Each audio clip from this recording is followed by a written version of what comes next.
গবাদি পশুর খাদ্যাভ্যাসের কারণে যেসব রোগ হয় তার লক্ষণ ও করণীয়। গবাদি প্রাণীর খাদ্য বলতে আমরা কাঁচা ঘাস, খড় ও দানাদার শ্রেণীর খাদ্যকে বুঝে থাকি।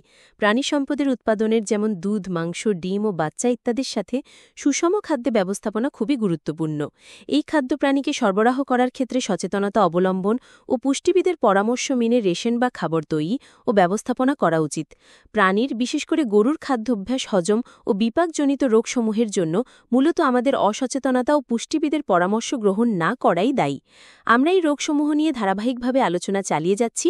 আমরা আজ টিম্পনি কি, কারণ, লক্ষণ ও করণীয় নিয়ে আলোচনা করব। টিম্পনি কি? গবাদি প্রাণীর খাদ্যাভ্যাস ও হজমজনিত রোগ। ইহা সাধারণত গবাদি প্রাণীর রুমেন নামক পাকস্থলীর অংশে হয়ে থাকে। এই রোগের বিভিন্ন কারণ ও লক্ষণ রয়েছে। কারণ: ১. খাদ্যনালীতে বিভিন্ন খাদ্যদ্রব্য যেমন আলু, টমেটো, পলিথিন ইত্যাদির মাধ্যমে বাধা বা ব্লক সৃষ্টির কারণে। ২. গবাদি প্রাণীর স্নায়ুতন্ত্রের সমস্যায় তা স্বাভাবিক ঢেকুর তুলতে না পারা। ৩. রুমেন বা খাদ্যনালীর প্রদাহ। ৪. অ্যানাফাইল্যাক্সিস বা মাত্রাতিরিক্ত দানাশস্য গ্রহণজনিত কারণে রুমেনের নিঃসারতা। ৫. বিভিন্ন প্যাথোলজিক্যাল কারণ।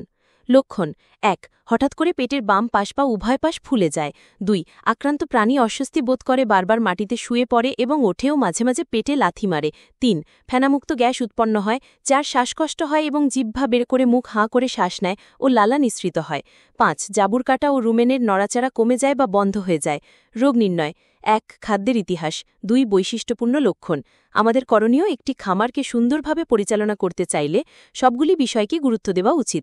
এই জাতীয় সমস্যায় বা রোগে প্রাণী আক্রান্ত হলে আমাদেরকে অবশ্যই অভিজ্ঞ ভেটেরিনারির তত্ত্বাবধানে চিকিৎসা গ্রহণ উচিত।